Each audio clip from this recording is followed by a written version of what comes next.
স্মৃতি হারমান রিচা আমাদেরকে যতটা প্রাউড দিয়েছে, এই আমাদের দৃষ্টিহীন মহিলা ক্রিকেটারও টি-20 বিশ্বকাপ জিতে আমাদেরকে ততটাই গর্ব দিয়েছে। অনেকেই বলে, আহারে এ চোখে দেখতে পায় না, ভগবানের সঙ্গে অন্যায় করেছে, কিন্তু একদমই নয়, এরা অন্ধ নয়, এরা বিশ্ব চ্যাম্পিয়ন। তাও আবার এমনি সেমনি নয়, একটাও ম্যাচ হারিনি ওয়ার্ল্ড কাপে, আনবিটেন বিশ্বকাপ জিতেছে। দিদি, আমি প্রাউড ফিল করি আপনাদের জন্য। সেমিফাইনালে অস্ট্রেলিয়ার মতো শক্তিশালী দলকে 9 উইকেটে একতরফা হারিয়ে ফাইনালে পৌঁছেছিল আমাদের মহিলা cricket team.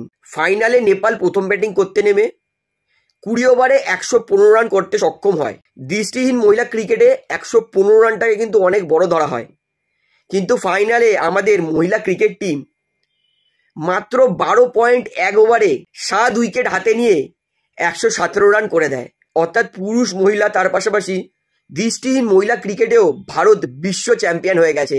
I proud of you. আমাদের দিদিরা চোখে দেখতে পায় না তো কি হয়েছে, তা সত্ত্বেও আমাদেরকে বিশ্ব চ্যাম্পিয়ন করেছে। অবশ্যই কিন্তু এই গর্বের ভিডিওটা সবাইকে শেয়ার করে জানাবেন।